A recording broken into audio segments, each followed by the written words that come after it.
ఆత్మీయ ధ్యాన మిత్రులందరికీ స్వాగతం, సుస్వాగతం. అందరికి నమస్కారం అండి. ముందుగా నాకు జన్మనిచ్చిన నా తల్లిదండ్రుల పాదాలకు హృదయపూర్వకంగా నమస్సుమాంజలి తెలియజేసుకుంటున్నాను. నన్ను ఈ ఆధ్యాత్మిక ప్రపంచానికి పరిచయం చేసిన శ్రీ దత్తాత్రేయుల వారి దివ్య అవతారమైన శ్రీ షిరిడి సాయినాథుల వారి యొక్క దివ్య దీవెనలతో ఎంతో చక్కగా ధ్యాని జ్ఞాని ఆత్మానుభవాలనే శీర్షికన ఉన్నతంగా ఎదుగుతూ ఉన్న ఈ పరిణామ క్రమంలో మనందరి గురువు గారైన బ్రహ్మర్షి పితామహ పత్రిజీ దంపతుల పాదాలకు ఆత్మ ప్రణామాలు తెలియచేసుకుంటూ, మరి ఈ రోజు జననం మధురం మరణం మధురం అంటూ మన ముందు విచ్చేస్తూ ఉన్నారు పావని గారు, అస్తూరి పావని గారు. మరి స్వాగతం చెప్పుకుందాం. స్వాగతం అండి, సుస్వాగతం పావని గారు. నమస్తే. నమస్తే madam. My dear friends, my dear masters and my dear God's అంటూ మనందరము కూడా ఆ భువి నుండి దిగి వచ్చిన దేవుళ్ళమే అని మనందరినీ తట్టి లేపిన మన గురువు గారైన బ్రహ్మర్షి పితామహ పత్రిజీ గారికి నా ఆత్మ ప్రణామాలు తెలియజేస్తూ, నాకు అవకాశం ఇచ్చిన పద్మజ మెడిటేషన్ ఛానల్ వారికి ధన్యవాదాలు తెలుపుతున్నాను. ఎంతో అద్భుతంగా రోజు క్లాసెస్ ఒక్కొక్క మాస్టర్ వచ్చి ఎంతో అద్భుతంగా చెప్తున్నారు. ఈ రోజు పత్రిజీ సందేశాల నుంచి నేను చెప్పబోయే కాన్సెప్ట్ వచ్చి జననం మధురం మరణం మధురం. అందరికీ తెలిసిన సబ్జెక్ట్ అయినప్పటికీ, విన్న సబ్జెక్ట్ అయినప్పటికీ, సార్ చెప్పిన కాన్సెప్ట్స్ నుంచి మనం ఎన్నిసార్లు విన్నా, ఎంత తెలుసుకున్నా కూడా ఆ జ్ఞానాన్ని మళ్ళీ మళ్ళీ వింటూ ఉంటే వింటూ ఉంటే కాస్త సరికొత్తగా కాస్త అర్థమవుతుంది. అందులో ప్రయోగంగానే నాకు కాస్త తెలిసిన జ్ఞానాన్ని మీతో పంచుకోవడానికి వచ్చాను. Thank you so much. మన నిత్య జీవితంలో ఎవరికైనా ఒక మనిషికి కష్టం వచ్చినప్పుడు, బాధ వచ్చినప్పుడు ఏం చేస్తాం? సహజంగా నాకు ఎందుకు ఇన్ని కష్టాలు వచ్చినాయి, నాకే ఎందుకు ఇంత దుఃఖము, నేనే ఆపదలో ఉన్నాను, నన్ను కాపాడండి, రక్షించండి అంటూ ఆ దేవుడి దగ్గర రక్షించండి, పాహిమాం పాహిమాం అంటూ వేడుకుంటాం. అంటే ఆధ్యాత్మికతలోకి రాకముందు ప్రాపంచికంగా చూస్తే ఇక మనిషికి ఏదైనా వచ్చింది అంటే, ఒక సమస్య వచ్చింది, కష్టం వచ్చింది అన్నప్పుడు తను ఏమనుకుంటాడంటే, ఆ ఈ కష్టాన్ని తీర్చడానికి నా వల్ల కాదు, నాకు ఎవరో కాపాడాలి, నన్ను రక్షించాలి, ఆ అనాథ ఎవరో రక్షణ కోసం నాకు రావాలి అన్న భావనలోనే ఉండిపోతాడు తను. అంటే తనకు ఏది వచ్చినా కూడా అది నా వరకు నేను ఏం చెయ్యలేను, నా ఇంతే అనుభవించాలి, కాబట్టి నాకు ఎవరు రక్షకుడు కావాలి. అది ప్రాపంచికంగా ఉన్న వ్యక్తికి. అదే ధ్యానంలోకి, ఆధ్యాత్మికతలోకి ఎప్పుడైతే వస్తామో, మనం ఆ ధ్యానాన్ని, జ్ఞానాన్ని, సత్యాన్ని తెలుసుకుంటామో, మనమే దేవుళ్ళమని మనకి ఎప్పుడైతే అర్థమవుతుందో, అప్పుడు ఆ జ్ఞాని ఏం చేస్తాడు? ఏది వచ్చినా సరే ఓకే అనే స్థితిలో ఉంటాడు ఎప్పుడైనా కూడా. అది ఎందుకు వచ్చిందో తనకు అర్థమవుతుంది. నేను శరీరాన్నే కాదు ఆత్మను అని తెలుసుకుంటాడు అన్న సత్యాన్ని తను ఎప్పుడైతే గ్రహిస్తాడో, ఈ శరీరము కేవలము ఒక ఉపకరంగా తీసుకొని వచ్చింది అన్న సత్యాన్ని గ్రహించి, ఆత్మకి చావు లేదు, శరీరం మాత్రము నశించినా కూడా ఆత్మకు ఎప్పుడు చావు లేదన్న సత్యాన్ని తను తెలుసుకున్నప్పుడు, ఏది వచ్చినా సరే, ఏ కష్టం వచ్చినా, నష్టం వచ్చినా ఏదైనా అంగీకరిస్తాడు. అసలు ఆత్మకి అనేది చావు అనేది లేనే లేదు. ఇంకా అవమానం ఎక్కడ ఉంది? పుట్టుక చావు అనేది ఇక్కడ ఉంది. నువ్వు ఆ శరీరవత్ అనుకుంటున్నావు కాబట్టి నీకు ఈ చావు అనేది, పుట్టుక అనేది అనిపిస్తుంది తప్ప, నీకు అసలు నువ్వు సత్యాన్ని గ్రహిస్తే, నీకు అసలు ఎప్పుడైతే నువ్వు సత్యాన్ని గ్రహిస్తావో, నువ్వు శరీరమే కాదు, నీకు అసలు చావు లేదని తెలుసుకుంటావో, నువ్వు మనసే కావు, నీకు అవమానం లేదు. ఎవరైనా మనకి తెలిసిన వాళ్ళు ఎవరైనా ఎప్పుడైనా వచ్చినప్పుడు, ఒక ఎగ్జాంపుల్కి ఒక పిల్లవాడు ఉంటాడు, తను మార్క్స్ బాగా చదవలేదు, వాళ్ళ నాన్న తిడుతూ ఉంటారన్నమాట. అయితే తను అవమానంగా ఫీల్ అవుతాడు. అంటే తన పక్కన తన ఫ్రెండ్ ఉంటాడు. అంటే ఇతను తిట్టినందుకు కాదు, వాళ్ళ నాన్న కోపడుతున్నందుకు కాదు, పక్కన ఫ్రెండ్ ఉన్నాడు చూశాడుగా, అందుకే అవమానంగా ఫీల్ అవుతాడు. అంటే తను ఏమనుకుంటున్నా అంటే, నాకేదో అవమానం జరిగిపోయింది అని ఫీల్ అవుతూ బాధపడుతుంటాడు. అసలు మనం శరీరమే కాదు, మనం మనస్సే కాదు, మనకు ఇంకా అవమానం ఎక్కడుంది అని చెప్తున్నారు. అసలు నువ్వు బుద్ధే కాదు, ఇంకా అజ్ఞానం ఎక్కడ ఉంది? నువ్వు శరీరవత్ చావు లేదు నీకు, మనస్వత్ అవమానము లేదు, బుద్ధివత్ అజ్ఞానము లేదు. అలా ఉన్నాను అనే భావనలో నువ్వు ఎప్పుడైతే ఉంటావో ఆ బంధంలో చిక్కుకుంటావు. నాకే ఆపద ఉంది, కష్టం ఉంది, బాధ ఉంది, నాకు ఎవరో నన్ను కాపాడాలి, అనాథ రక్షక కాపాడు అని మొరపెట్టుకుంటావు. అప్పుడు నువ్వు అంత బంధంలోనే ఉంటావు. ఇంకా ఆ బంధంలో ఉన్నంత చిక్కుకున్నంత వరకు నువ్వు బయట ప్రపంచంలోకి రాలేవు. ఒక కప్ప బావిలో అయితే ఎలాగ ఉండి ఇదే నా ప్రపంచం అనుకుంటుందో, అలాగే ఒక అజ్ఞాని అంటే సరియైన ఎలా జీవించాలో తెలియనప్పుడు, ధ్యానం అందనప్పుడు, భౌతిక పరంగా ఉన్నప్పుడు ఒక మనిషి ఆ విధంగా అనుకుంటాడన్నమాట. ఎప్పుడైతే సత్యం తెలిసినప్పుడు తను ఇంకా సత్యాన్ని పట్టుకుంటాడో, తెలుసుకుంటాడో, అప్పుడు నాకు ఈ శరీరానికి చావు లేదు అని తెలుసుకున్నప్పుడు ఆత్మకి చావు ఎప్పుడూ లేదు. శరీరం ఈ రోజు మారుతూ ఉంటుంది. అంటే ఈ శరీరం ఈ రోజు ఉంటుంది, రేపు ఇంకొక శరీరం వస్తుంది. అలాగే ఒక రోజు మానవునిగా జీవిస్తారు, జంతువుగా జీవిస్తారు, ఇలా అనేక జన్మలు తీసుకుంటూ ఉంటాడు. అవన్నీ మారుతూ ఉంటాయి. కానీ ఆత్మ ఎప్పుడు కూడా శాశ్వతమైనది. దానికి చావు అనేది లేదు ఎప్పుడు కూడా. ఆత్మకు ఎప్పుడు ఎవరినడి దానికి ఎప్పుడు చావు అనేది ఉండదు. శాశ్వతమైనది ఆత్మ అనేది. తెలుసుకున్నప్పుడు ప్రతి జన్మ కూడా చాలా గొప్పనైనది.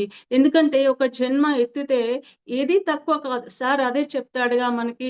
ఎవరు ఒక ధ్యానంలోకి వచ్చిన వారు కానీ, రాని వాళ్ళు కానీ, మాంసం తిన్న వాళ్ళు ఎవరి జన్మ తీసుకున్నా, ఒక చాకలి వాని జన్మ తీసుకున్నా, ఒక ఇలా వర్క్ చేసిన వాళ్ళ జన్మ తీసుకున్నా కూడా, ఎవరి జన్మ అయినా కూడా చాలా గొప్పది అని చెప్తాడు. వారే వాళ్ళ జీవితాన్ని స్వయంగా ఎన్నుకొని వచ్చారు. ఎందుకోసం అయ్యా అంటే వాళ్ళ అనుభవాలని పొందడం కోసం. మన అందరికీ తెలుసు కారణ కార్య సంబంధం ఉంటుంది. ఏది జరిగినా కూడా వెనుక కారణ కార్య సంబంధం ఉంటుంది. ఏది కూడా ఊరికే జరగదుగా. నీకు ఈ రోజు ఇది వచ్చిందంటే దానికి వెనుక నువ్వు చేసిన మంచి చేస్తే నీకు మంచి ఉంటుంది, చెడు చేస్తే చెడు ఉంటుంది. గత జన్మలో చేసిన పాపాలు ఈ జన్మలో నీకు రోగాలుగా వస్తాయి. ఈ జన్మలో చేసిన గత జన్మలో చేసిన పుణ్యాలు ఈ జన్మలో నీకు ఆనందంగా జీవిస్తావు. ఏది చేస్తే అది వస్తుంది తిరిగి. ఏది ఇస్తే నీకు అది తిరిగి రాబడుతుంది. నువ్వు మంచి చేస్తే మంచి, చెడు చేస్తే చెడు. ఏదైనా సరే, ఎవరికైనా సరే ఎంత చేస్తే అంత వస్తుంది.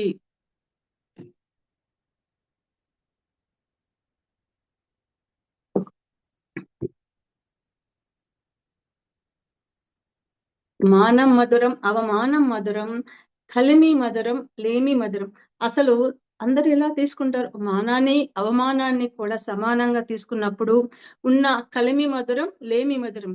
ఉన్నా లేకపోయినా నిత్యం మధురం, అనిత్యం మధురం, సంసారం మధురం, నిర్వాణం మధురం, దేహం మధురం, ఆత్మ మధురం, జననం మధురం, మరణం మధురం. మై డియర్ ఫ్రెండ్స్, అన్ని మధురాలే అయినప్పుడు అంటే ఏది జరిగినా కూడా, కష్టం వచ్చినా, సుఖం వచ్చినా, దుఃఖం వచ్చినా, నీకు ఆపద వచ్చినా కూడా అన్నిటిని నువ్వు సరి సమానంగా చూసినప్పుడు అన్ని మధురాలే అని నువ్వు ఎప్పుడైతే అనుకుంటావో, గ్రహిస్తావో, తెలుసుకుంటావో, అప్పుడు నీకు ఇంకా ఆపద అనేది ఎక్కడ ఉంది? నీకు రక్షణ ఏం అవసరం? ఇంకా నాకు రక్షణ కావాలి అని నువ్వైతే అనుకుంటావో, ఆ భావనలో ఉంటావో, అప్పటి వరకు దాని నుంచి నువ్వు బయటపడలేవు. ఆ భావన నుంచి నువ్వు ఎప్పుడైతే బయటికి వస్తావో, అంత మధురమైన నువ్వు ఎప్పుడైతే తెలుసుకుంటావో, అంత ఒకటే అని గ్రహిస్తావో, అప్పుడు అంత సవ్యంగా ఉంటుంది. మనం అందరం కూడా ఈ భూలోకానికి పైనుంచి భూమికి దిగి వచ్చిన దేవుళ్ళమే. సార్ అదే చెప్తాడుగా. ప్రతి ఒక్కరూ కూడా మనం అందరము దేవుళ్ళము. ప్రతి ఒక్కరూ పైనుంచి కిందికి వచ్చాము. మనం ఒక పిల్లవాడు ఉన్నాడు అనుకోండి, ఆ పిల్లవాడు స్కూల్కి వెళ్తాడు నేర్చుకోవడం కోసం. నేర్చుకోవడం పొద్దున వెళ్తాడు, చక్కగా చదువుకుంటాడు, ఆడుకుంటాడు, పాడుకుంటాడు, సాయంత్రం సరికి తను తిరిగి వచ్చేస్తాడు. అలాగే మనము కూడా పైనుంచి ఇక్కడ అనుభవాలు అనే పాఠాలు నేర్చుకోవడం కోసం మాత్రమే ఇక్కడికి వచ్చాము భూలోకంలోకి. ఒక్కొక్క జన్మ ఒక్కొక్క పాఠం నేర్చుకుంటూ ఉంటాము. ఏ జన్మ అయినా సరే ఉత్తమమైనది. ప్రతి జన్మలోని కూడా పాఠాలు నేర్చుకుంటూనే ఉంటాము. ఒక డాబాపై ఉందనుకోండి, మెట్లు ఉన్నాయి. మెట్లు ఎక్కాలంటే ఒకటేసారి పై వరకు చేరుకోలేంగా. ఒక్కొక్క మెట్టు దాటుతూ ఏదో ఒక రోజు దాటుతూ ఉంటే పై పై వరకు వెళ్తావు నువ్వు. అలాగే ఇక్కడ కూడా అన్ని జన్మలు, ఎన్నో జన్మలు, ఎన్నో వందల జన్మలు తీసుకున్న తర్వాత ప్రతి జన్మలోనూ నువ్వు ఆ జ్ఞానాన్ని పొందుతూ పొందుతూ పొందుతూ చివరికి ఆత్మజ్ఞానాన్ని పొందుతావు. ఏదో తెలుసుకుంటావు సత్యాన్ని. ఈ లోకంలో అలా మనం నేర్చుకొని అందరికి మనం ఫస్ట్ తెలుసుకుంటాం. అసలు మనందరికీ ధ్యానంలోకి రాకముందు ప్రతి పిరమిడ్ మాస్టర్ కి కూడా తెలుసు మనం అంతకుముందు ఎలా జీవించాము, ఎలా ఉన్నాము. ధ్యానంలోకి వచ్చాక అసలు మన జీవన శైలి ఎలా మారిపోయింది, ఎంత చక్కగా అద్భుతంగా. అంతకుముందు ఈది వచ్చినా కూడా ఎందుకు వచ్చింది తెలియక ముందు ఈది వచ్చినా కూడా అంతెందుకు, నా వరకు కూడా నన్ను తీసుకోండి. అంతకుముందు ధ్యానంలోకి వస్తే ఏదైనా బాధ వచ్చిందనుకోండి, ఆ దేవుడి ముందు కూర్చుని ఏడ్చేసేదాన్ని. నాకే ఎందుకు ఇన్ని కష్టాలు పెట్టావు, నన్నే ఎందుకు ఇంత బాధలు, నేను ఈ జన్మలో ఏం చేయలేదు కదా, నాకే ఎందుకు ఇన్ని కష్టాలు అనుకునేదాన్ని. కానీ నాకు ఎప్పుడైతే ధ్యానం అందిందో, సత్యం తెలిసిందో, అప్పుడు నాకు అర్థమైంది, ఓహో నా జన్మను నేనే ఎన్నుకొని వచ్చాను స్వయంగా, నా రాతను నేనే స్వయంగా ఎన్నుకొని వచ్చాను. ఎవరు నా రాతను రాయలేదు, నా స్వయంగా నా తల రాతను నేనే రాసుకొని వచ్చాను. ఎందుకు? ఈ అనుభవాలు అనే పాఠాలు నేర్చుకోవడం కోసం. మన కర్మని కారణ కార్య సంబంధం దానిని అందుకోవడం, ఈ జన్మలో తీసుకోవడం కోసమే నా జీవితాన్ని నేనే ఎన్నుకొని వచ్చానన్న సత్యం మనకి ఎప్పుడైతే తెలుస్తుందో మనకి ఇక్కడ దుఃఖం ఉండదు. అది తెలియనంత వరకే మనకు దుఃఖం ఉంటుంది. ఎందుకంటే అప్పుడు నువ్వు అజ్ఞానంలో ఉన్నావు, ఎందుకు వచ్చిందో నీకు అర్థం కాలేదు. కానీ ఇప్పుడు అర్థమవుతుందిగా, అసలు నీ జీవితాన్ని నువ్వే తెలుసుకున్నావు అని చెప్పిన నీకు సత్యం తెలిసినప్పుడు ఏది వచ్చినా కూడా నువ్వు ఎందుకు జరిగిందో నీకు అర్థమవుతుంది, తెలుసుకోగలవు. ఆ తెలుసుకున్న సత్యాన్ని మొదట నువ్వు ధ్యానం నేర్చుకున్నప్పుడు నువ్వు నేర్చుకుంటావు. మొదటగా నువ్వు నేర్చుకొని అనుభవాలను పొందిన తర్వాత ఆ జ్ఞానాన్ని, ధ్యానాన్ని అంతా కూడా అందరికి పంచుతావు. ఇప్పుడు ప్రతి ఒక్క పిరమిడ్ మాస్టర్ కూడా చేసేది అదే పని. ఫస్ట్ అందరూ తెలుసుకున్న తర్వాత, అనుభవాలు పొందాక అందరూ జ్ఞానాన్ని, ధ్యానాన్ని, ధ్యాన ప్రచారం చేస్తున్నారు చక్కగా. లోక కళ్యాణ కార్యక్రమంలో పాలు పంచుకుంటున్నారు. అందరూ ఇంత చక్కగా ఇప్పుడు ఈ మేడం కూడా ఎంత చక్కగా రోజు జూమ్ క్లాసెస్, ప్రతి ఒక్క మాస్టర్ ఒక్కొక్కరు ఒక్కొక్క విధంగా ఎంతో అద్భుతంగా వారికి వచ్చిన వర్క్ ని, సార్ లక్ష్యాన్ని అందరూ కలిసి కట్టుగా మన లక్ష్యంని తీసుకొని ముందుకు వెళ్తున్నాం చక్కగా. ఎవరికి ఇలా వర్క్ వస్తే ఆ వర్క్ చేసుకుంటూ ముందుకు వెళ్ళిపోతున్నాం. ఎవరికి ఎంత తెలుస్తే అంత, నీకు ఎంత తెలిస్తే అంత చెప్పు. సార్ అదే అన్నారుగా, నీకు ఏది చెప్తే అది చెప్పు, ఎంత తెలిస్తే అంత చెప్పు. నువ్వు ఎప్పుడైతే భయపడతావో, ఎప్పుడైతే నీకు నీకు రాదు అని నీలో నువ్వు అనుకుంటావో, అప్పటి వరకు నువ్వు ముందుకు వెళ్ళలేవు. ఇంకా నువ్వు తప్పు ఒప్పు ఫస్ట్ చెప్పడం స్టార్ట్ చేయి. అలా చెప్తూ చెప్తూ ఉంటే ముందటగా నువ్వు నేర్చుకుంటావు. నువ్వు నేర్చుకోవడం పాటు నలుగురికి నేర్పిస్తావు. నీకు తెలిసిన 4 పదాలు నలుగురికి ఏదో ఒక రోజు కాస్త ఉపయోగపడొచ్చు. లేదా వేరే వాళ్ళ మాస్టర్స్ సందేశాలు నువ్వు వింటూ ఉంటే నీ కాస్త ఉపయోగపడుతుంది. ఇలా ధ్యానము, స్వాధ్యాయము, సజ్జన సాంగత్యము, సారి దీనికి పెద్ద పీట వేశారు. మనందరికీ తెలుసు. ప్రతిరోజు ధ్యానము, స్వాధ్యాయము, సజ్జన సాంగత్యం, ఈ 3 నుంచి కూడా ప్రతి పిరమిడ్ మాస్టర్ ఎంతో చక్కగా నేర్చుకుంటున్నారు. నేర్చుకున్న దాన్ని పంచుతున్నారు. లోక కళ్యాణ కార్యక్రమంలో పాలు పంచుకుంటున్నారు చక్కగా. మనం ప్రతి జన్మ కూడా పునరపి మరణం, పునరపి జననం. ప్రతి జన్మలోను కూడా జన్మ తీసుకుంటూ ఉంటాము. మళ్ళీ ఆ జన్మలోను మనం నేర్చుకోవాల్సిందంతా నేర్చుకుంటూ ఉంటాము. ఆ తర్వాత మళ్ళీ ఇంకో జన్మ తీసుకుంటాం. ఇలా ప్రతి జన్మలోను మనం కాస్త నేర్చుకుంటూ అనుభవాల పాఠాలని ఇది నేర్చుకుంటూ ఇంకా ముందుకు వెళ్తాం. మనం ఇది ఒక ఆటలాగా ఆడుతున్నాం. అంత చక్కగా ప్రతి దానిని నేర్చుకుంటున్నాము, చక్కగా తెలుసుకుంటున్నాము. ఎలా జీవించాలి, ఎలా మాట్లాడాలి, ఎలా మాట్లాడకూడదు, ఎలా ఉండాలి అనేది సారు మనకెంతో అరటిపండు ఒలిచి చేతిలో పెట్టినట్టుగా చక్కగా చెప్పారు. నువ్వు ఎలా జీవించాలి, నీ జీవన శైలి ఎలా ఉండాలి అనేదని. ప్రతి ఒక్క పిరమిడ్ మాస్టరు అందుకు ఒక ఉదాహరణగా తయారయ్యే రోజు చక్కగా వాళ్ళ అనుభవాలను పంచుతూ, నేర్చుకుంటూ ఇంకాస్త ప్రతి ఒక్క విద్యార్థి నేర్చుకునే స్థితిలోనే ఉన్నారు. రోజు ఒకటి లెసన్ నేర్చుకుంటూనే ఉన్నాము. అందరం కూడా అందరూ చక్కగా ఆటను ఆడుకుంటూనే ఉన్నాము. నీకు అసలు ఆపద లేను అన్నప్పుడు నువ్వు ఇంకా దేనికోసం రక్షణ కావాలి? మనకు ఎవరైనా కష్టాలు ఉన్నప్పుడు చాలా మంది అనుకుంటారు, ధ్యానంలోకి రానప్పుడు ఎవరో సాధు దగ్గరికి వెళ్తే ఒక తాయెత్తు ఇస్తే ఆ తాయెత్తు నీకు ఏం చేస్తుంది? అసలు నీకు బంధమే కష్టమే లేదు, నువ్వు శరీరానివే కాదు నీకైతే అర్థమైనప్పుడు, అర్థం కానప్పుడు వాళ్ళ తాయెత్తులు తీసుకుంటారు, పూజలు చేస్తారు, వ్రతాలు చేస్తారు, అదేదో నా జీవితాన్ని మార్చేస్తుంది అన్న భ్రమలోనే ఉంటారు. ఇంకా నా జీవితం నా చేతుల్లో లేదు, నన్ను ఎవరో రక్షించాలి, కాపాడాలి అని చెప్పేసి అనుకుంటారు. కానీ నీ జీవితం నీ చేతుల్లోనే ఉంది, ఎవరి చేతుల్లోనూ లేదు, ఎవరి చేతుల్లోనూ పెట్టకండి. నీవు ఎలా ఆలోచిస్తావో అలాగే ఉంటుంది నీ తలరాత. నీ నోట్లో నీ ఆలోచనలు, చేతలు, వాక్కులు ఎంత శుద్ధిగా ఉంటే అంతగా నీ జీవితం సవ్యంగా ఉంటుంది. మనం చేసే పని ఏదైనా కూడా సవ్యంగా ఉండాలి. అవసరమైతేనే మాట్లాడాలి, అవసరం లేకపోతే నోరు మూసుకొని ఉండాలి. ఎంత అవసరమో అంతే మాట్లాడాలి, ఎంతవరకు తెలుసో అంతే చెప్పాలి. అనవసరమైన మాటలు ఒక్కటి కూడా నోట్లో నుంచి రాకూడదు. అతోవ ప్రాప్స్తి స్వర్గం జిత్వా వ భోక్ష్యసి మహిం తస్మాదుత్తిష్ట కౌంతేయ యుద్ధాయ కృత నిశ్చయః.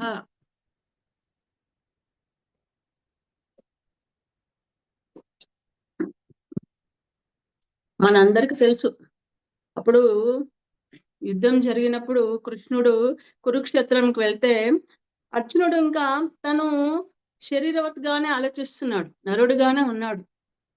కృష్ణుడు చెప్తాడన్నమాట, అర్జున నువ్వు యుద్ధం చెయ్యి నాయనా, నువ్వు ఓడినా గెలిచినా కూడా నీకు ఆపద అనేది ఎక్కడ ఉంది. ఒకవేళ గెలిస్తే నీ రాజ్యం నీకు వస్తుంది, ఒకవేళ నువ్వు మరణిస్తే గనుక ఆ స్వర్గానికి వెళ్తావు నాయన. నువ్వు ఓడినా నీకు గెలిపే, చనిపోయినా కూడా నీ గెలిపే. ఏదైనా సరే నువ్వు యుద్ధం చెయ్యి, మొదట యుద్ధం చేయడం అనేది స్టార్ట్ చెయ్యి అని చెప్తాడు. అర్జునుడు ఏం చేస్తాడు, అక్కడ తను ఉన్న వాళ్ళందరూ తను బాహ్యపరంగా ఆలోచిస్తూ, ఇక్కడ ఉన్న వాళ్ళందరూ నా అన్నాలు, నా తమ్ముళ్ళు, నా తాత, నేను ఇంకా యుద్ధంలోకి వెళ్ళను అని అక్కడ తను నరుడుగా ఉన్నాడు కాబట్టి ఆ విధంగా ఆలోచిస్తున్నాడు. కానీ కృష్ణుడు ఏంటి, ఆత్మస్థితిలో ఉన్నాడు కాబట్టి తనకి ఏంటి తెలుసు, అసలు చావు అనేదే లేదు, నువ్వు అసలు యుద్ధం చెయ్యు అంటే యుద్ధం చేస్తేనే కదా ఓటమి గెలుపు ఎవరో ఒకరు గెలిచేది. నువ్వు మొదటి యుద్ధం స్టార్ట్ చేయి నాయన అక్కడ అని చెప్పేసినప్పుడు అర్జునుడికి కృష్ణుడు బోధ చేస్తాడు. చెప్పినప్పుడు అక్కడ రెండు ఉన్నాయి, నువ్వు చేస్తావు లేకపోతే గెలుస్తావు. దానికి ఎంతగా ఆలోచిస్తున్నావు, యుద్ధం స్టార్ట్ చేయని చెప్తాడు. చావో తేవో తేల్చుకో, నువ్వు మొదటగా ప్రారంభించు, ఏదైనా కూడా ప్రయత్నిస్తేనే వస్తుంది, మొదట స్టార్ట్ చేయి నువ్వు అని చెప్పినప్పుడు ఇంకా అర్జునుడు కృష్ణుడు బోధించిన బోధనలు విని యుద్ధ రంగంలోకి దిగుతాడన్నమాట.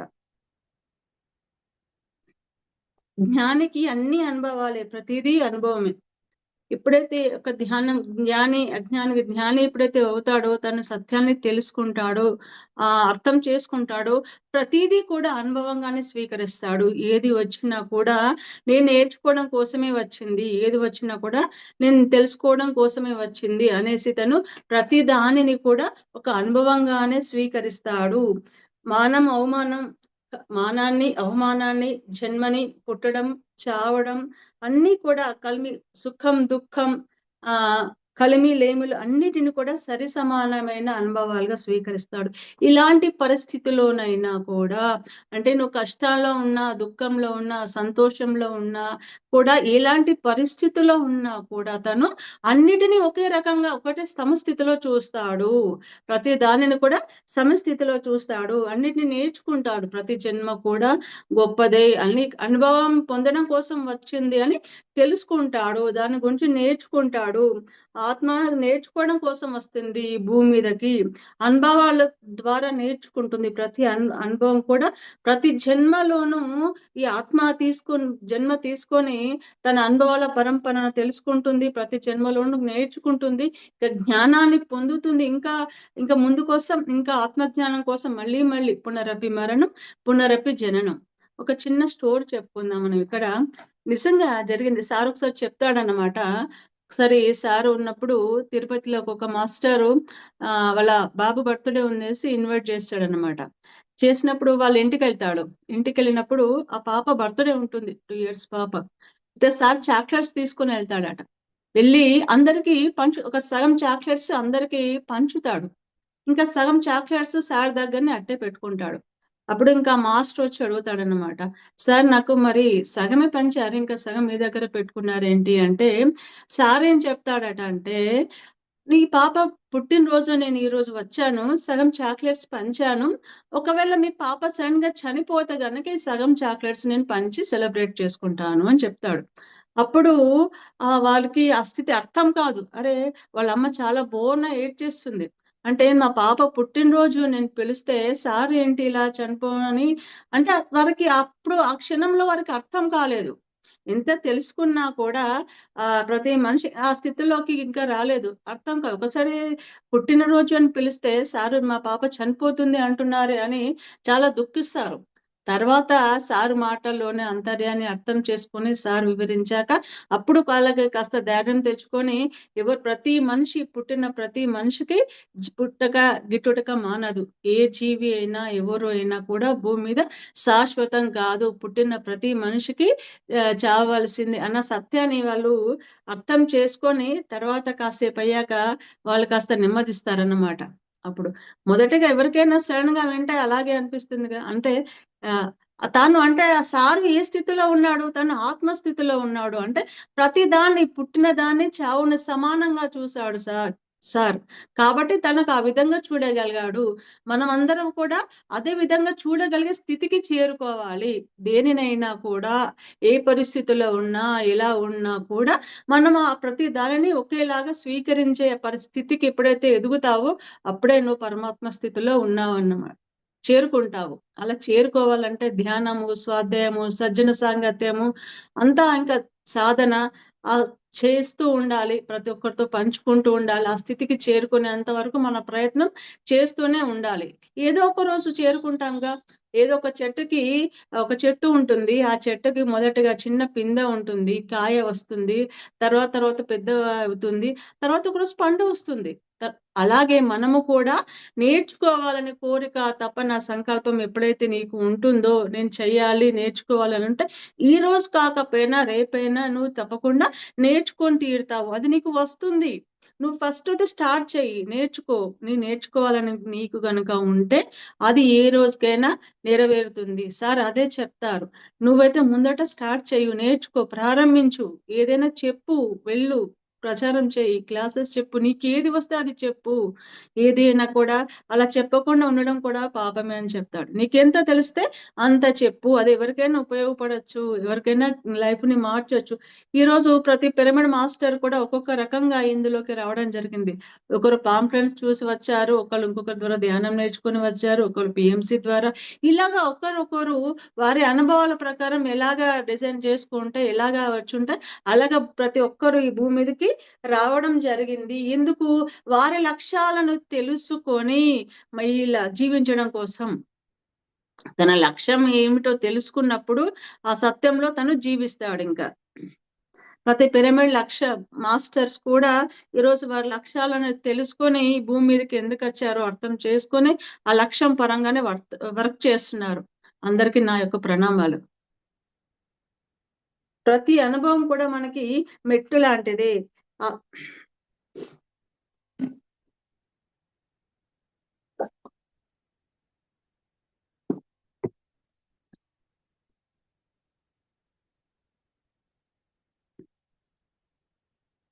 మొదటిగా మనము ఫస్ట్ తెలియనప్పుడు అజాగ్రత్తగా ఉంటాము.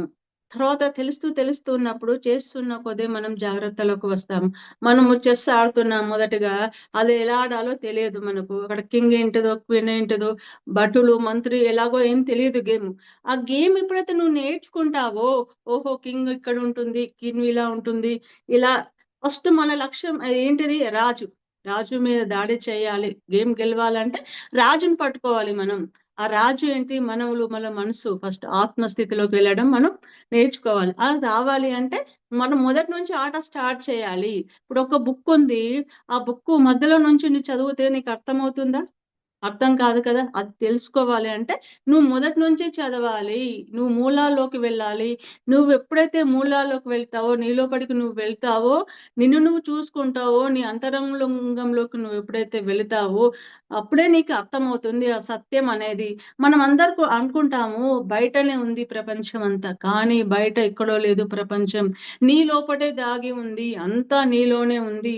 నీ లోపడికి నువ్వు వెళ్ళు, బయట కాదు, బాహ్యపరంగా కాదు, చూసుకోవాల్సింది నీ అంతరంగంలోనే దాగి ఉంది ఈ ప్రపంచం అంతా. నీ కళ్ళు మూసుకో, చేతులు కట్టుకో, కాళ్ళు కట్టుకో, నీ లోపటి అంతర్ ప్రయాణం చెయ్యి. నువ్వు ఎప్పుడైతే నీ లోపలికి నువ్వు అంతర్ ప్రయాణం చేస్తావో అప్పుడు నీకు అర్థమవుతుంది వాట్ ఇస్ వాట్ అనేది, నువ్వెవరు, ఎక్కడి నుంచి వచ్చావు, అసలు ఏమిటి కథ కామనేషి అంతా కూడా నీకు అర్థమవుతుంది, నువ్వు ఎలా జీవించాలి అని. ఎప్పుడైతే శ్రద్ధగా చేస్తావో, అది కూడా శ్రద్ధతో చేయాలి. ఏదో మొక్కుబడిగా కళ్ళు మూసుకోగానే చాలా మంది అలాగే అంటారు. ఇప్పుడు ధ్యానంలోకి వచ్చాక చాలా మంది అడుగుతారు, ఏంటిది అంటే, మీరు ధ్యానంలోకి వచ్చారు కదా, మీకు ప్రాబ్లమ్స్ ఏవి రావు కదా, మీరు ధ్యానం చేస్తున్నారు కదా, ఎందుకు ఇన్ని అనేసి. ఎవరు చెప్పారయ్యా ధ్యానంలోకి వచ్చాక రావు అనేసి? అలా కాదు, ధ్యానంలోకి వచ్చాకనే ఇంకా ఎదుర్కొంటాయి, మనకి పరీక్షలు ఎదురవుతూ ఉంటాయి. కానీ నువ్వు ఎప్పుడైతే ధ్యానంలోకి వస్తావో అప్పుడు నీకు అర్థమవుతుంది ఎలా జీవించాలి అనేది. వాటిని తట్టుకొని నువ్వు ఇంకా దాని నుంచి పాఠాల నుంచి నేర్చుకుంటావు, ఇంకాస్త ముందుకు వెళ్తావు, ఆ సత్యాన్ని తెలుసుకుంటావు. అప్పుడు ఏది వచ్చినా కూడా ఎంజాయ్ చేస్తావు. ఇప్పుడు దుఃఖంలో ఉంటావు, ఏది వచ్చినా, ఏదైనా కష్టం వస్తే, ప్రాబ్లం వస్తే దుఃఖిస్తావు, కానీ అప్పుడు ఇంకా దుఃఖించవు. ఓహో ఇదా, ఇది నేను ఎన్నుకొని వచ్చాను కదా, దీనికి ఏం చేయాలి అని చెప్పేసి వెంటనే ప్రతి దానికి సొల్యూషన్ ఉంటుంది. ఏది వచ్చినా కూడా ఆ సొల్యూషన్ నువ్వు వెతుక్కుంటావు, నీ లోపల నువ్వు తెలుసుకుంటావు, తెలుసుకుని దాని పరంగా నువ్వు ప్రయాణం చేస్తావు. అప్పుడు నువ్వు రూట్ తెలుస్తుంది. ఇప్పుడు మనం ఏదైనా ఊరికి వెళ్ళాలి అనుకోండి, ఇప్పుడు హైదరాబాద్కి వెళ్ళాలి అంటే మనం ఫస్ట్ బస్సు ఎక్కి హైదరాబాద్కి బస్సు ఎక్కితేనే మనం అక్కడ వరకు వెళ్ళగలం. కానీ నువ్వు వేరే బస్సు ఎక్కితే అక్కడ వరకు చేరుకోలేవుగా. నువ్వు సరైనంగా తెలిస్తే, సరైన పద్ధతిలో ధ్యానం చేస్తే, జ్ఞానం, అప్పుడు నీకు సరైన పద్ధతి అందుతుంది. అది తెలుసుకున్నప్పుడే నీకు అంతా నీ లోపలికి నువ్వు ఎప్పుడైతే వెళ్తావో అప్పుడు నీకు అంతా అర్థమవుతుంది ప్రతి ఒక్కటి కూడా. మనం అనుకుంటాము, ఇప్పుడు అసలు రామాయణం తీసుకున్నప్పుడు సీతమ్మ ఏం చేస్తుంది, మనకి రామాయణం స్టోరీ తెలుసు. రాముడు వస్తాడు, ఆ సీతాదేవిని ఎత్తుకుపోతాడు, ఆ లంకలో ఉంచుతాడు, తను దుఃఖిస్తుంది. కానీ ఈ అన్టోల్డ్ స్టోరీ ఆఫ్ సీత నువ్వు ఎప్పుడైతే బుక్ చదివామో అప్పుడు ఆ స్టోరీ కాస్త మనకు కాస్త కొత్తగా అర్థమైంది. ఏంటి అంటే, ఆ సీతమ్మ తన ఇష్టంతోనే వెళ్ళింది, తన ఇష్టంతోనే అక్కడ ఆ లంకలోకి ప్రవేశించింది. తను వెళ్ళాలి అనుకుంది కాబట్టే తను వెళ్ళగలిగింది. అక్కడ ఆ వైబ్రేషన్స్, ఆ తరంగాలు ఉండాలి అనుకుంది. ఆ లంక దహనం కావాలి అనుకుంటే, రాముడు రావాలి, చనిపోవాలి అనుకుంటే అక్కడ సీతమ్మ దేవి వెళ్ళాలి. కాబట్టి తను నిశ్చయించుకొని తను స్వయంగా వెళ్ళింది. ఎవరు సీతమ్మను అపహరించలేదు. తన అంగీకారంతోనే తను వెళ్ళింది, తన ఇష్టంతోనే తను అక్కడికి వెళ్ళింది. ఆ రావణాసుడు వస్తాడు అని ముందే తెలుసు, తనను తీసుకెళ్తాడు అని తెలుసు, తను అక్కడికి వెళ్ళాలి అని నిర్ణయించుకొని తను వెళ్ళింది. ఇదంతా మనకు ఎప్పుడు అర్థమైందంటే, మొన్నటి వరకు నాకు కూడా తెలీదు. ఈ బుక్ ఎప్పుడైతే చదివానో, the untold story of Sita book చదివినప్పుడు నాకు ఇదంతా కొత్తగా చాలా అర్థమైంది. ఓ సీతమ్మ దేవి తన ఇష్టంతోనే వెళ్ళింది అని. అంతకుముందు తను వెళ్ళి ఎక్కడ అశోకవనంలో కూర్చుని చాలా దుఃఖించింది, అట్లా బలవంతంగా రాముడు తీసుకెళ్లాడు అన్న విషయం వరకే నాకు తెలుసు. ఆ బుక్ చదివాక సరికొత్తగా అర్థమైంది అందరికి కూడా. ఆ తన ఇష్టంతోటే నేను వెళ్తాను ఆ లంకను దహనం అని చెప్పేసి ఎన్నుకుని అక్కడికి వెళ్ళడం జరిగింది. తన సొంతంగా బయలుదేరి వెళ్ళింది. ఎవరు కూడా తనను బలవంతం చేయలేదు. ప్రాపంచికత అన్నది ఆపదని చూస్తుంది. మనం బాహ్యపరంగా చూస్తే, ప్రాపంచికంగా ఆలోచిస్తే మన ప్రతి ఒక్కటి కూడా ఆపదగానే కనిపిస్తుంది. కానీ నువ్వు ఎప్పుడైతే ఆధ్యాత్మిక పరంగా చూస్తావో, ప్రతి ధ్యానంలోకి వస్తావో, స్పిరిచువల్ ఆధ్యాత్మికతలోకి ఉంటావో, ఏది కూడా నీకు ఆపద అనిపించదు. ఇప్పుడు ఎవరైనా కారు వెళ్తుంటే ఒకసారి యాక్సిడెంట్ అయింది, అలా అని చెప్పేసి నువ్వు ఎప్పుడు వెళ్ళకుండా ఉంటావా? కారులో వెళ్తావు కదా, రోడ్డు మీద ఎన్నో జరుగుతుంటాయి, ఆపద అనేది ఎక్కడా లేదు. ఏదో రూపంలో నువ్వు ప్రతి మనిషి, పుట్టిన ప్రతి మనిషి చావక తప్పదు. నేను చనిపోతాం కదా అని చెప్పేసి నువ్వు ఎటు వెళ్ళకుండా ఇంట్లో కూర్చున్నంత మాత్రాన నీకు చావు రాకుండా ఉంటుందా? ఆ పరీక్షిత్ మహారాజు ఏం చేశాడంటే, తనకు ఇక్కడ చావు వస్తుందో అని ఒంటి స్తంభం మేడ మీద ఇల్లు కట్టుకొని ఒంటి స్తంభం మేడ కట్టుకొని కూర్చుంటాడు. కానీ ఆ పాము వచ్చి తనను కాటేసిందిగా. ఇక్కడ ఉన్నా కూడా తనకి చావు రాదు అనుకున్నాడు. కానీ వచ్చి తను చంపేసిందే. అలాగే ప్రహ్లాదుడు తను హిరణ్యకశిపుడు ఏం చేశాడు, ప్రహ్లాదుని నాకు చావు అసలు లేదు, నీకెవరు చంపలేరు అన్న అహంకారంతో ఉన్నాడు తను. నన్ను ఇంకెవరు చంపలేరు అంటే అప్పుడు ఆ ప్రహ్లాదుడు పుట్టి తన ఆ స్తంభంలో నుంచి నరసింహ అవతారంలో చీల్చుకుని వచ్చేసి ఆ హిరణ్యకశిపుని చంపేశాడు. మనందరికీ తెలిసి స్టోరీ. అంటే ఏదైనా కూడా అహంకారం, నన్ను ఎవరు ఏమి చెయ్యలేరు అనుకుంటే అది చావు లేదు అనుకోవడం చాలా పొరపాటు. పుట్టిన ప్రతి మనిషి గిట్టక మానదు. టైం వస్తే ఎవరైనా మనం చేయవలసిన పనులు ఇక్కడ అయిపోతే ఆ క్షణం నువ్వు ఇక్కడ నుంచి వెళ్తాం, ఇంకా బయలుదేరి వెళ్ళిపోతాం. మన పని అయిపోయింది. మన పని అయిపోకపోతే నువ్వు చేయవలసిన లక్ష్యం పని ఇక్కడ ఉంటే నేను ఎవరు ఏమి తీసుకెళ్ళలేరు, ఎవరు కూడా. కానీ ఈ పని ఎప్పుడైతే అయిపోతుందో నువ్వు నేర్చుకోవాల్సింది నేర్చుకుంటావో, నువ్వు ఏదైతే ఇక్కడ నేర్చుకోవడం కోసం భూమి మీదకి వస్తావో ఆ పాఠం నేర్చుకుంటే ఇక్కడ ఈ భూలోకం నుంచి వెళ్ళిపోతావు ఇంకా. ఇప్పుడు ఎలాగైతే ఒక బాబు స్కూల్ కి వెళ్తాడో, ఇప్పుడు 10th క్లాస్ ఉన్నాడు, వాడు చదువుతాడు, సంవత్సరం అంతా చదువుతావు, లాస్ట్ కి ఎగ్జామ్స్ రాస్తావు, ఎగ్జామ్స్ రాసిన తర్వాత రిజల్ట్ వస్తాయి, తర్వాత నువ్వు ఇంకా అక్కడ 10th లోనే ఉంటావా? లేదు లేదు, నేను రాసి మళ్ళీ 10th లోనే ఉంటా అంటావా? లేదుగా, మళ్ళీ ఇంటర్ వెళ్తావుగా. అలాగే మనము కూడా ఇక్కడికి వచ్చాక మన పని అయిపోయాక మనం ఇక్కడ నుంచి మళ్ళీ పైలోకాలకు వెళ్తాం. సో హ్యాపీగా. అంత అంటే సారు అంత ఈజీగా చెప్పాడు. మనం అందరికి ఎవరైనా చనిపోతే చాలా దుఃఖంతో బాధతో ఏడుస్తూ ఉంటాం. కానీ ఇంత అంటే సార్ ఎంత సింపుల్ చేసి చెప్పారో అర్థమయ్యే విధంగా. ఈ దుస్తులు ఈ రోజు ఈ చీర బాగుంది, నీకు ఇష్టమైన చీర ఈరోజు కట్టుకున్నాను, నాకు బాగుంది కదా అని రోజు ఇదే కట్టుకోలేనుగా, విప్పేసి ఇంకొక డ్రెస్ వేసుకుంటాంగా. అలాగే ఈ శరీరం కూడా, ఆత్మ ఎప్పటికూ చావనది. శరీరం ఈ రోజు నశిస్తుంది, మళ్ళీ ఇంకొక వేరే శరీరంలోకి వెళ్తావు, మళ్ళీ ఆ అనుభవాలను పాఠాలని నేర్చుకుంటూ ఉంటావు. ఇలా జన్మ పరంపర అంతా కూడా నేర్చుకుంటూనే ఉంటావు.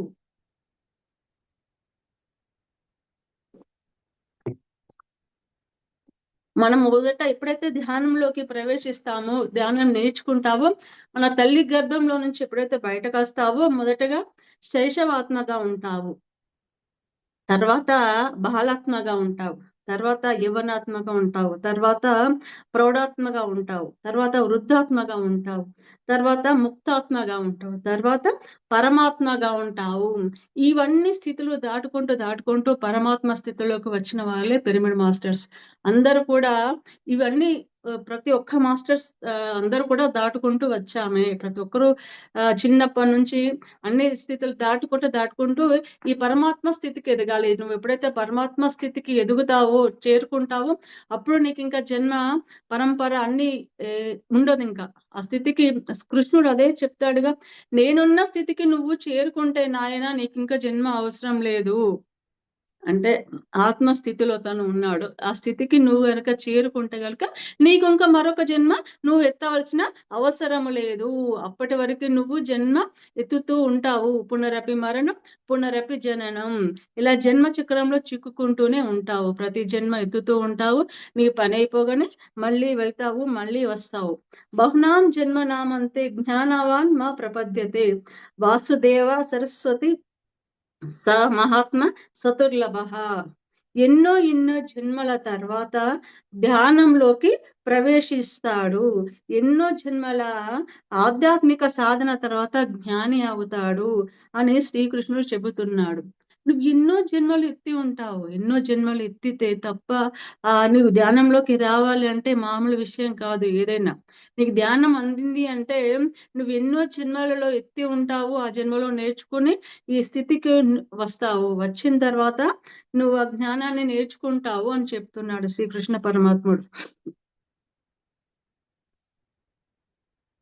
మనం ఎన్నో జన్మ ఎత్తాము దేవుళ్ళ, మనం అనుకుంటాం ప్రతి ఒక్కరుసారి జన్మలు ఎత్తడము దేవుళ్ళ కావడం కోసం వచ్చాము అనుకుంటాం. కానీ సార్ ఏం చెప్తున్నాడు, నీవు ప్రతి ఒక్కరు దేవుడవే, నీలోనే దేవుడు ఉన్నాడు, నీ అంతరంగంలోనే నువ్వు ఉన్నావు, నీవు నేర్చుకోవడం కోసం వచ్చావు, నీ అనుభవాలను పొందడం కోసం వచ్చావు ఇక్కడికి. మనం నిజంగా దేవుళ్ళమై ఉన్నామని మనకు తెలియడం కోసం దక్షిణ భారతదేశంలో చిదంబరంలో ఒక గొప్ప గుడి ఉంది, దేవాలయం.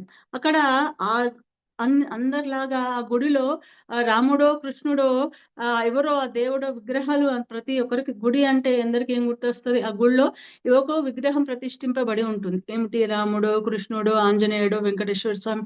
అలా కాదు, అక్కడ ఈ నువ్వే దేవుడు అని తెలుసుకోవడం కోసం అక్కడ అక్కడ ఎవ్వరి కూడా ఆ గర్భగుడిలో ఎవరు ఉండదు.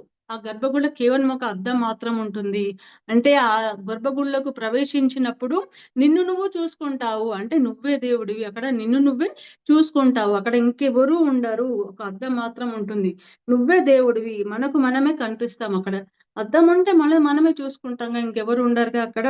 మనమే దేవుళ్ళము అని తెలుసుకోవడం కోసమే ఈ చిదంబర రహస్యం మనం తెలుసుకోవాలి. మనమే అంత దేవుళ్ళము, మనలోనే అంత ఉంది.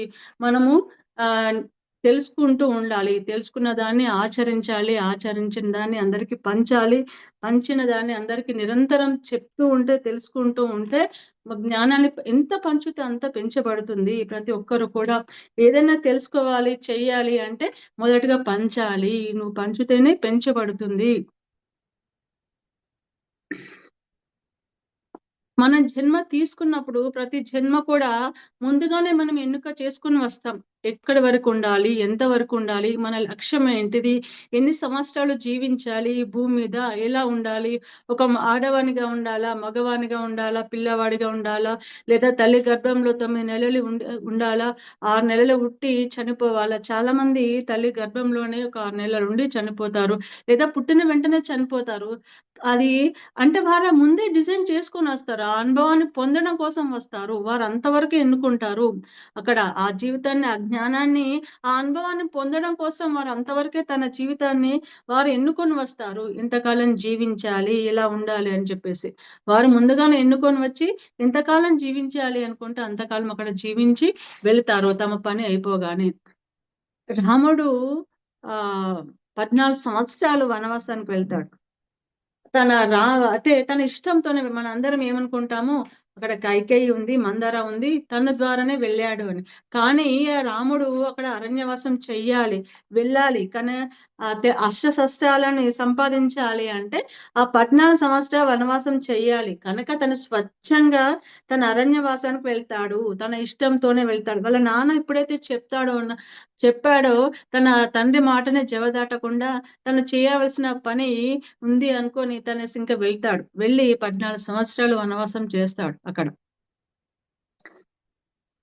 అక్కడ తనతో పాటు సీతాదేవికి రాముడితోటి సంబంధం. అక్కడ నువ్వు సీతాదేవి ఆ అక్కడ అరణ్యవాసంలో ఉంటుందా, లేకపోతే రాజప్రసాదంలో ఉంటుందా, ఎక్కడ ఉంటుందో అన్నది సీతాదేవికి సంబంధం లేదు. రాముడు ఎక్కడ ఉంటే సీతాదేవి అక్కడ ఉంటుంది. కాబట్టి రాముడు ఎక్కడుంటే సీతమ్మ తల్లి అక్కడ ఉంటుంది. ధ్యానం చేసే వాళ్ళందరూ, ధ్యానం చేయని వాళ్ళు వచ్చి మనల్ని కాపాడండి. చాలా మంది అడుగుతారు అన్నమాట. ధ్యానం నేర్చుకుని వాళ్ళందరూ కూడా ధ్యానం చేసే వాళ్ళ దగ్గరకు వచ్చి, నాకు ఇన్ని కష్టాలు ఉన్నాయి, పోవాలంటే నేను ఏం చేయాలి, నేను ఇంత ఆపదలో ఉన్నాను, మమ్మల్ని కాపాడండి. చాలా వరకు అందరూ వెళ్ళి ఏ గుళ్ళకో గోపురాలకో బాబాల దగ్గరకు వెళ్ళి నేను ఆపదలో ఉన్నాను, నన్ను రక్షించండి అని తాయెత్తులు, కుంకుమాను, ప్రసాదం అన్ని తెచ్చుకొని, అంటే వాళ్ళు అనుకుంటారు ఏంటంటే ఇది నన్ను కాపాడుతుంది, ఈ రక్ష కట్టుకుంటే నేను హాయిగా ఉంటాను అని చెప్పేసి వాళ్ళు వాళ్ళ జీవితాలని వాళ్ళ జీవితాలు వాళ్ళ చేతుల్లో లేదు, పక్క వాళ్ళ చేతుల్లో పెడుతున్నారు. అంటే వాళ్ళకి అర్థమైంది అంతే సత్యం. నేను ఇది చేస్తాను కాబట్టి వాళ్ళు రక్షిస్తే నేను హాయిగా ఉంటాను. అమ్మ ఆ దేవుడు చల్లగా చూస్తున్నాడు కాబట్టి ఈ రోజు నేను సంతోషం. అంటే నువ్వు చేసే పని ఏది, నువ్వు ఏది చేస్తున్నావో అది నీకు తిరిగి రాబడుతుంది అన్న సత్యాన్ని వాళ్ళు గ్రహించట్లేదు. నువ్వు మంచి చేస్తావు అనుకో, నీకు అంతా మంచి జరుగుతుంది. నువ్వు ఏదైనా చెడు కర్మలు చేస్తుంటే ఆ కర్మ అనేది ఈ జన్మలో నువ్వు అనుభవించవలసిందిగా. ఇక్కడ కష్టం వచ్చినప్పుడు నీకు దుఃఖం వస్తుంది, ఆ జరగడానికి కారణం కారణం ఉంటుంది కదా. ఆ కారణం తెలుసుకుంటే నీకు ఇంక ఇక్కడ దుఃఖం ఉండదు. అది తెలుసుకోకనే ఎంత దుఃఖంలో నిండిపోతున్నారు ఎంతవరకైనా కూడా, ఎవరైనా కూడా. అవమానం లేదు, చావు లేదు. అసలు నువ్వు బుద్ధే కాదు అన్నప్పుడు నీ తక్కువ ఎవరిని అందరూ ఒకరినొకరు తక్కువ అనుకుంటారు లేదా నేనే ఎక్కువ అనుకుంటారు. 2 తప్పే అని చెప్తాడు సార్. నువ్వు తక్కువ కాదు, నువ్వు ఎక్కువ కాదు. నువ్వు తక్కువ అనుకున్నా కూడా నువ్వు తప్పే. ఎందులో తక్కువ చూసుకోవాలంటాడు. నువ్వు ఎందులో నేనే గొప్పవాడిని అనే అహంకారంతో వెర్రెగుతుంటే అది కూడా తప్పే. నువ్వు ఎక్కడ గొప్పవాడిని అని అనుకుంటావో, నువ్వు ఎందులో తప్పు చేస్తావో చూసుకో. నువ్వు ఎక్కడ ఉన్నావో చూసుకో. ఎంతవరకు ఎలా జీవిస్తున్నావో, నీ జీవన విధానం ఎలా ఉంది, నలుగురికి ఉపయోగపడే విధంగా ఉందా, లేకపోతే నీ వరకు నీవు జీవిస్తున్నావా, స్వార్థంతో జీవిస్తున్నావా, ఆ ప్రాణులకి మాంసాహారిగా ఉన్నావా, శాకాహారిగా ఉన్నావా, అందరికి ఉపయోగపడే విధంగా ఉన్నావా, జీవిస్తున్నావా, ఎలా జీవిస్తున్నావో ఎవరిది వాళ్ళు చూసుకోవాలి. మన జీవన విధానం సరైనదిగా ఉండాలి. ఎవరికి కూడా హాని చేసే విధంగా ఉండకూడదు. అది ప్రాణికైనా సరే, మనుషులకైనా ప్రాణికైనా ప్రతి ఒక్కరూ శాకాహారిగా ఉండాలి. ఏ జంతువుని అవి కూడా భూమి మీదకి బ్రతకడానికి కోసమే వచ్చాయి, జీవించడం కోసమే వచ్చాయి. ఆ జన్మలు తీసుకున్నాయి. ఇప్పుడు ఈ రోజు మనం ఈ మానవ జన్మ తీసుకున్నామంటే మళ్ళీ ఎన్నో జన్మలు మనం ఏదో జంతు రూపంలోనూ పక్షి రూపంలోనూ తీసుకునే ఉంటాం. వెతుకుతూ ఈ రోజు ఈ మానవ జన్మకు వచ్చాము. అలాగే అవి కూడా భూమి మీద బ్రతకడం కోసమే వచ్చాయి. మనుషులు చంపడం కోసం అని చాలా మంది మూర్ఖంగా ఆలోచిస్తారు. అవి పుట్టిందే మా కోసం అనుకుంటారు. చాలా మూర్ఖంలో ఉంటారు ఆ మనుషులు. వారందరూ కూడా ఎప్పుడైతే ధ్యానంలోకి వస్తారో, సత్యాన్ని తెలుసుకుంటారో, శాకాహారులుగా మారుతారో, అప్పుడే వరకే ఆ సత్యం అర్థమవుతుంది.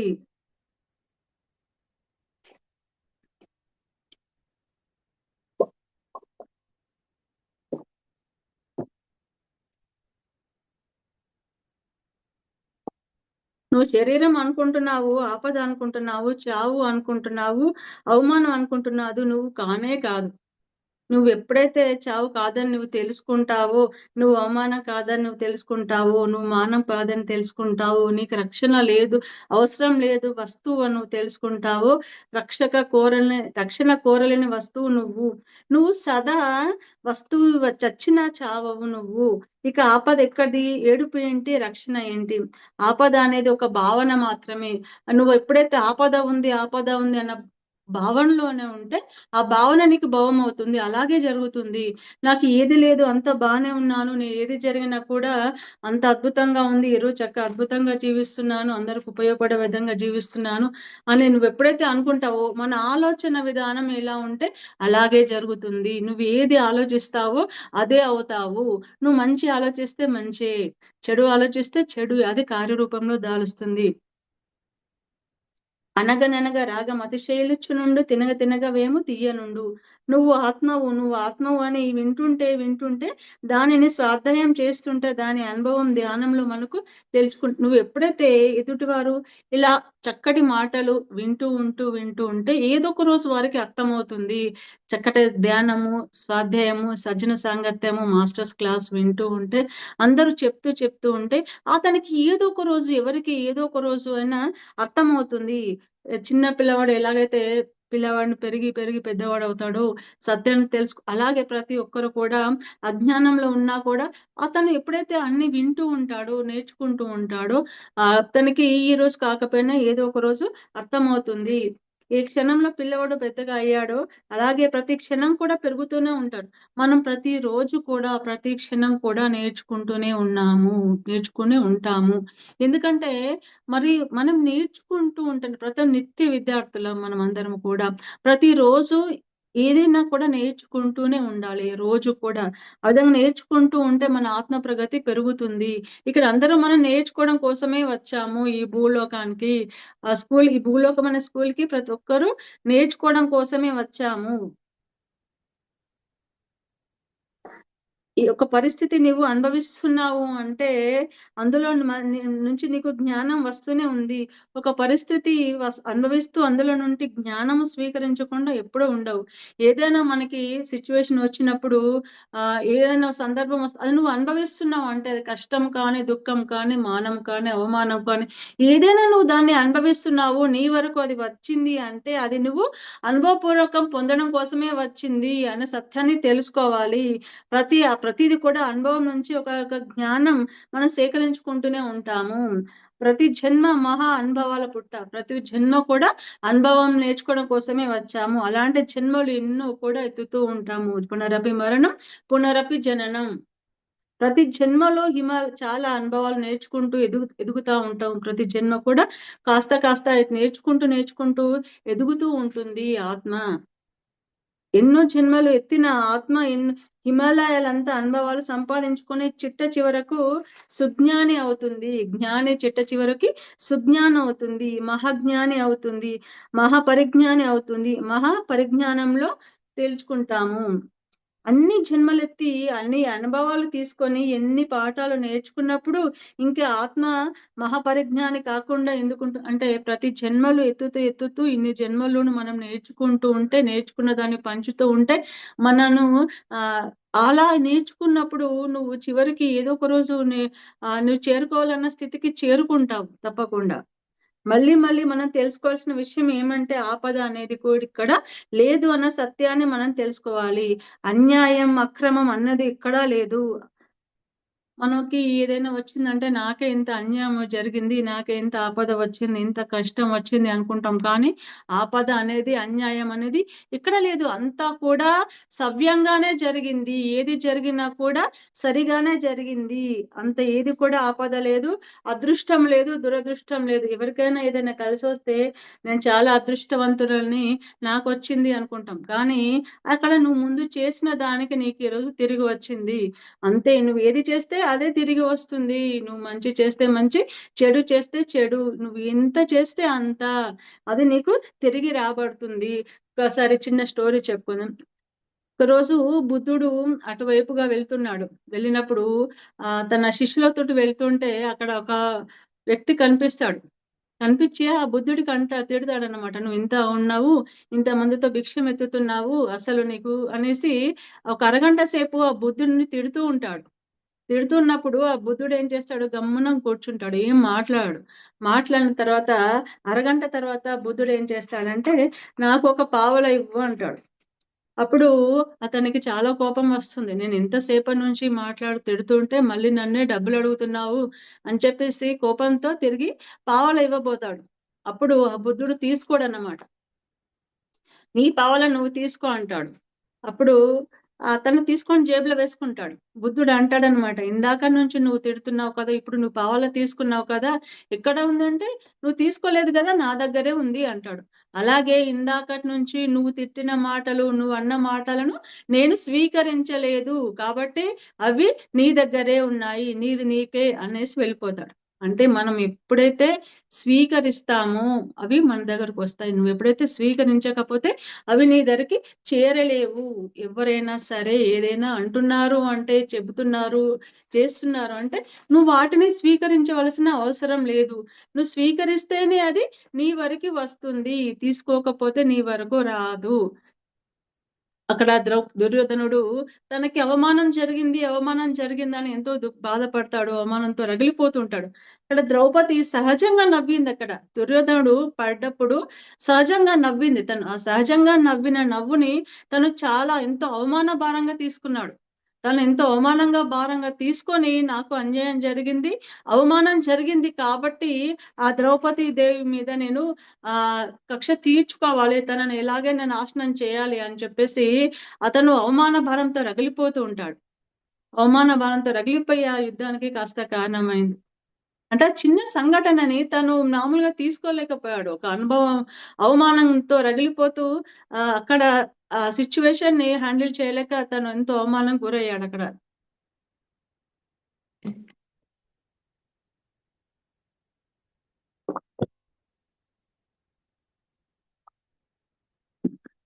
ఇక్కడ ఏదైనా వస్తుంది అంటే మనం నేర్చుకోవడం కోసమే వస్తుంది. ఏదైనా కష్టం వచ్చిందంటే అది మనకు శిక్షణనే.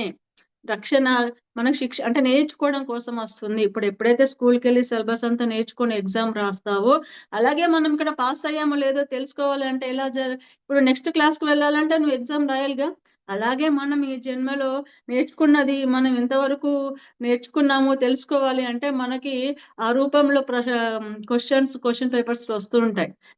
ఏ రూపంలో వచ్చినా మనం దాన్ని ఎదుర్కొని నిలబడితే గనక మనం అందులో సక్సెస్ సాధించినట్టే. ఇంకా ముందుకు వెళ్తాం, మన ఆత్మ పురోగతి పెరుగుతుంది. దాని నుంచి ఇంకొక స్టెప్ ఎక్కుతాం. నువ్వు ఈ రోజు ఒక మెట్ట ఎక్కావు, ఇంకొక మెట్ట ఎక్కుతావు. అలా నేర్చుకుంటూ ఇంకొక రోజు మెట్లన్నీ ఎక్కుతూ ఉంటావు ప్రతి జన్మలోను. మనం అందరం కూడా ప్రకృతిలో లీనమై ఉండాలి, అందరూ సహజంగా జీవించాలి.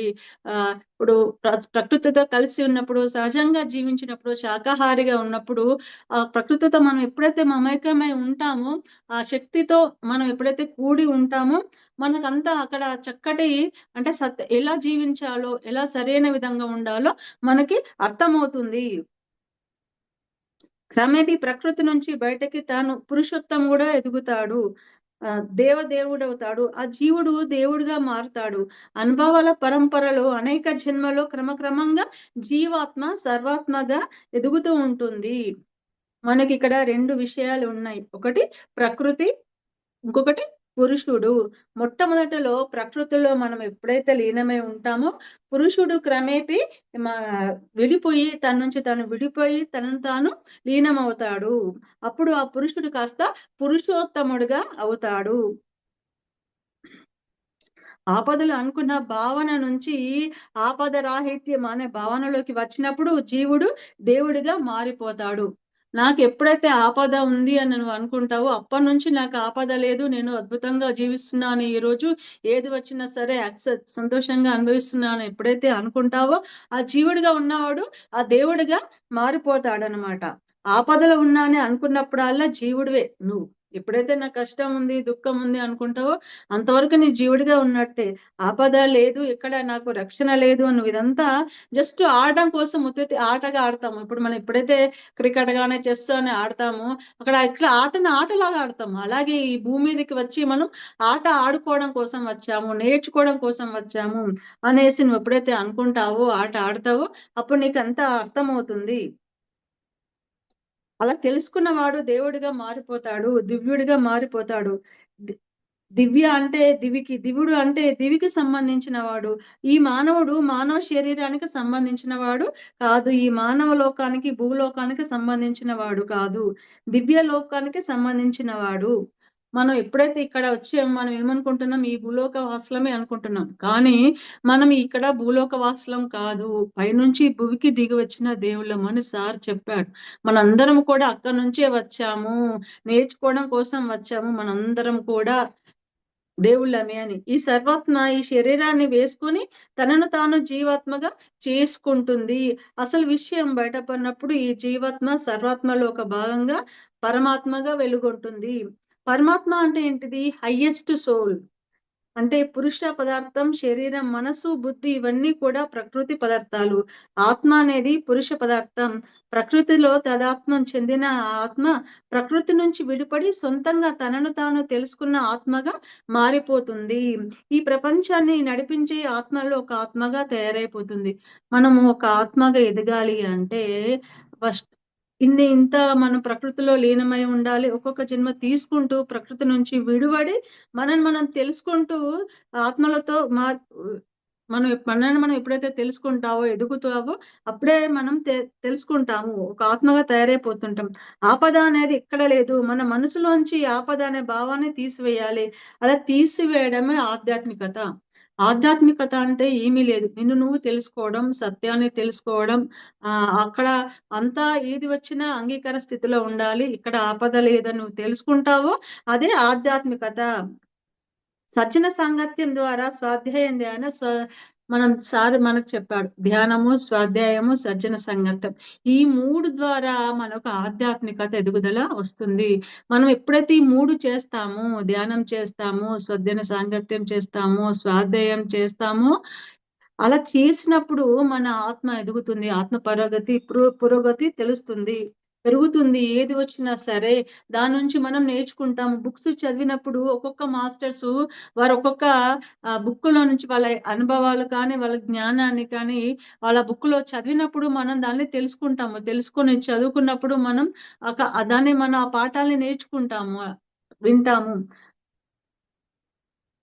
వయసి గతే కామ వికారః శుష్కే నీకే కాసరః క్షీణే విత్తే పరివారో జ్ఞానే తత్వే సంసారః. నీవు తత్వం తెలుసుకున్నప్పుడు, అదే నీవై తెలుసుకున్నప్పుడు ఇక సంసారం ఎక్కడ ఉంది, సంసారంలో దుఃఖాలు ఎక్కడ ఉన్నాయి, ఆపదలు ఎక్కడ ఉన్నాయి, ఆపదలు లేవు, దుఃఖాలు లేవు. జ్ఞాతే జ్ఞాతే తత్వే సంసారం. మనం ఎప్పుడైతే తెలుసుకుంటామో అంతా అని తెలుసుకున్నప్పుడు ఇంకా అక్కడ ఏది లేదు, నీకు సత్యం ఏది ఎప్పుడైతే అర్థమవుతుందో ఇక్కడ ఆపద అనేది లేదు అని చెప్తున్నారు.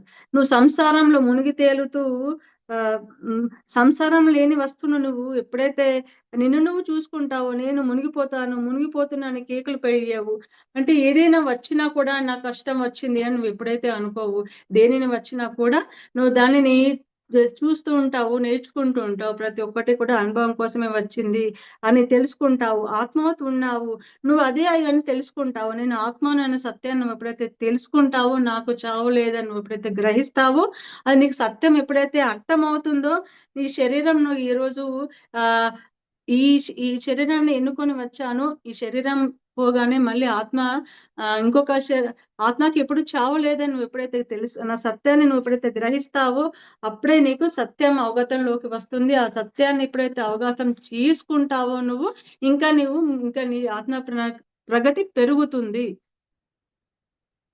కృష్ణుడు అర్జునుడితో ఆపద ఎక్కడుంది, హతోవ ప్రాప్తతి స్వర్గం, నువ్వు చనిపోతే స్వర్గం లోకం వెళ్తావు నాయన, నువ్వు గెలిస్తే ఈ లోకం అంతా నీదే అని చెప్పాడు. కృష్ణుడు అదే చెప్తాడుగా, ఆపద అనేది ఎక్కడా లేదు, నువ్వు చనిపోతావు ఇట్లా స్వర్గానికి వెళ్తావు, గెలిస్తే గనక నువ్వు రాజ్యం అంతా నీవే కనుక నువ్వు గాంధీవం పట్టుకో, యుద్ధం చెయ్యి, చంపుతావో చస్తావో, స్వర్గమో వీరమర్గమో నువ్వు చెయ్యి నాయన అని చెప్తాడు. నీ యొక్క భావనే నీకు బంధనంగా తయారైంది. మనకి తెలుసు హిందూ సంప్రదాయంలో ఏముంది అంటే రక్షాబంధనం అంటే ఒక సోదరుడికి రక్ష అంటే నేను నీకు రక్షగా ఉంటాను అనే రక్షాబంధనం కడతారు. అలాగే అసలు ఆపద అనేది లేనప్పుడు నీకు ఇక రక్ష ఏం అవసరం, మనకి ఏదైనా వచ్చింది అన్నప్పుడు ఎవరో ఏదో రక్షిస్తారు అన్న భావనలో ఉన్నంత వరకు అక్కడ మనం ఆ బంధంలోనే చిక్కుకొని ఉంటాము. ఆ బంధంలో నుంచి నువ్వు ఎప్పుడైతే బయటకు వస్తావో అంతా బాగుంది, నేను ఇంకా దేనిలో చిక్కుకొని లేను, నాకు అంతా తెలుసు, నన్ను నేను చూసుకోగలను, ఇదంతా నేనే ఎన్నుకొని వచ్చాను అన్న సత్యాన్ని నువ్వు ఎప్పుడైతే తెలుసుకుంటావో, గ్రహిస్తావో అప్పుడు నీకు ఎక్కడ ఏది కూడా నీకు బంధనంగా కనిపించదు. ఎవరు రక్షకుడు రావాలి, నన్ను ఆపద నుంచి కాపాడాలి, నేను ఇంకెవరు అనే అనే విషయం నీకు అర్థం అప్పటి వరకు నువ్వు అజ్ఞానంలో ఉంటావు. నువ్వు తెలుసుకున్నప్పుడు ఆ సత్యంలోకి వస్తావు. తెలుసుకున్న తర్వాత సత్యాన్ని తెలుసుకున్నప్పుడు నువ్వు ఇంకా ఆధ్యాత్మిక ప్రగతి పెరుగుతుంది. నిన్ను నువ్వు నేర్చుకుంటావు. నలుగురికి ఆధ్యాత్మికతలో అక్రమాలు లేవు. మన ఆధ్యాత్మిక స్పిరిచువల్ లోకి వచ్చిన ప్రతి పిరమిడ్ మాస్టర్ కూడా అన్ని తెలుసుకొని అన్ని నేర్చుకొని వచ్చిన వారే.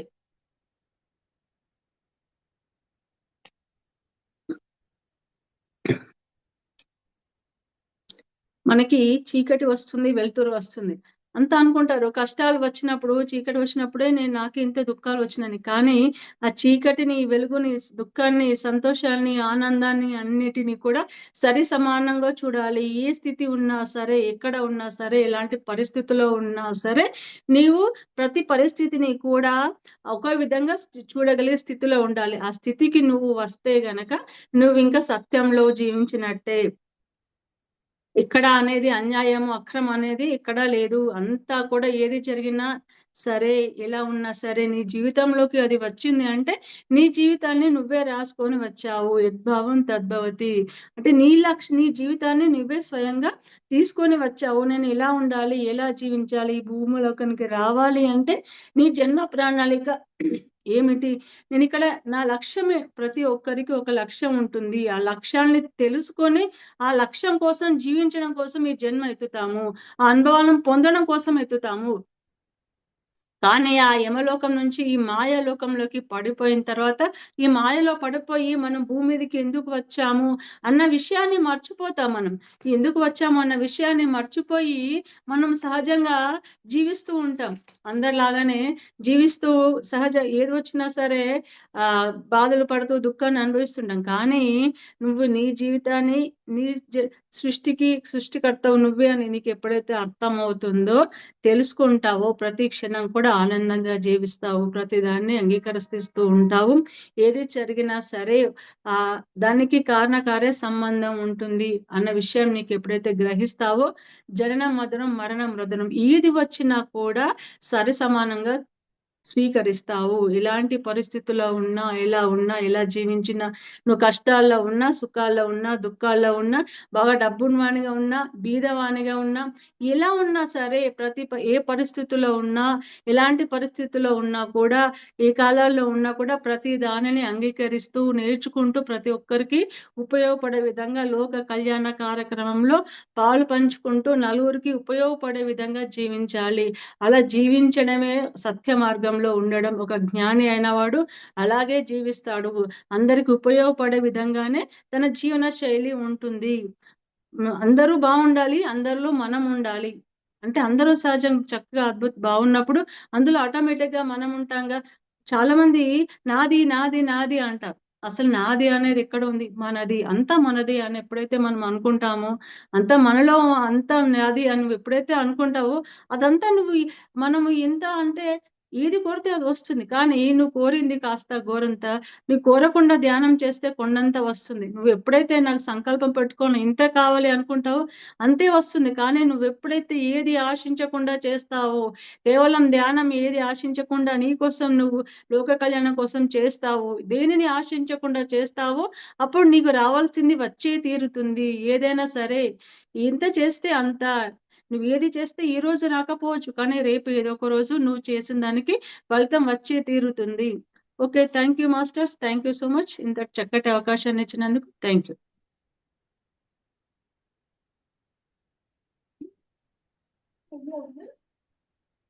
రికార్డ్ బంద్ చేసేయండి మేడం.